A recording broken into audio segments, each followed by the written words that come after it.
Les problèmes peuvent-ils également être signalés de manière anonyme et les employés sont-ils tenus de signaler les problèmes lorsqu'ils remarquent quelque chose? Oui, la question de savoir si les notifications peuvent être anonymes est finalement liée à ce que nous venons d'aborder. Euh, Peut-être en d'autres termes, l'opportunité que les notifications soient anonymes est liée à ce renversement de la charge de la preuve en cas de représailles contre les lanceurs d'alerte. Mais considérons d'abord la théorie et ce qui dit la directive. La directive indique que les États membres ont la possibilité et donc le choix de décider s'ils veulent ou non que les entreprises qui reçoivent des notifications anonymes soient contraintes d'y répondre. Dans l'état actuel des choses, la Belgique imposera de répondre aux notifications anonymes, mais uniquement dans les entreprises de plus de 249 collaborateurs. Les plus petites entreprises qui entrent dans le champ d'application de la directive, donc les entreprises comptant 50 collaborateurs ou plus, mais moins de 250, ne seront pas obligées de le faire, bien que ça reste possible de le faire. Je suis personnellement absolument favorable à la possibilité d'effectuer une notification anonyme, surtout dans la phase préliminaire du processus. Il convient de se mettre à la place de la personne qui envisage de signaler un fait. Cette personne se demande dans un premier stade si elle ne peut pas s'adresser à ses collègues directs ou à son supérieur. Et peut-être notre futur lanceur d'alerte l'a-t-il d'ailleurs déjà fait en signalant directement une anomalie, une mauvaise pratique. Mais apparemment, sans résultat ni réaction, parce que le lanceur d'alerte potentiel se demande à ce moment-là à qui il peut s'adresser. Face à ce doute, notre lanceur d'alerte effectue quelques recherches sur le canal de notification interne ou sur la politique en la matière et commence à y réfléchir.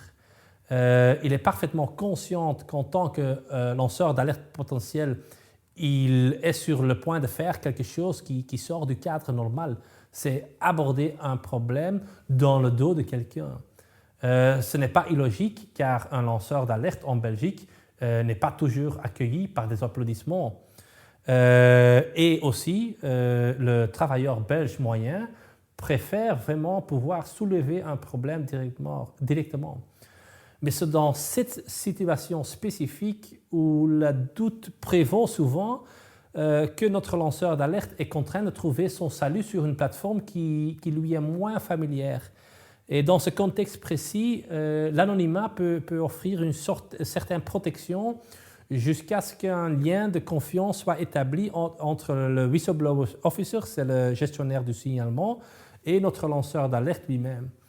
Ce n'est qu'une fois que cette confiance est établie, soit après la notification initiale et toute communication éventuelle entre le lanceur d'alerte et le whistleblower officer, que le lanceur d'alerte est prêt à renoncer à son anonymat en comptant sur le fait que le whistleblower officer va préserver la confidentialité de son identité. Mais c'est bel et bien cet anonymat qui a permis à un premier stade d'engager, de commencer avec la conversion initiale entre le whistleblower officer et notre lanceur d'alerte. En même temps, tant que ces anonymats existent, il est beaucoup plus difficile de reprocher à une entreprise, quelle que soit la mesure qu'elle prend, qu'une telle mesure, et je pense à une suspicion, un licenciement ou quelque chose d'autre, soit prise en réaction à l'alerte. Logique parce qu'il est évidemment difficile de réagir à des choses qui sont par définition inconnues, vu cet anonymat. Je suis moi-même conscient que cela nécessite un changement de mentalité au sein de l'entreprise belge moyenne, mais je crois que c'est la bonne manière de tirer pleinement avantage des lanceurs d'alerte, en facilitant le plus possible l'accessibilité et en encourageant pas nécessairement l'anonymat, mais en le rendant possible. Et si les gens craignent que les notifications anonymes seront être abusées, je pense que nous devrions de toute façon pouvoir séparer les signalements manifestement légitimes des signalements manifestement injustifiés, et ce, très concrètement, grâce à un bon feedback, un suivi et une procédure d'enquête claire. La question de savoir si les collaborateurs sont obligés de signaler les violations qu'ils découvrent, ça fait toujours l'objet des controverses. Certains considèrent que la notification d'abus s'inscrit dans un devoir de loyauté d'un travailleur vis-à-vis de son employeur, et d'autres sont d'avis que ce n'est pas le cas. Selon moi, le principe d'accessibilité et d'ouverture à la discussion prévaut partout, et en ce sens, j'introduirais un droit de parole, mais pas une obligation de parole.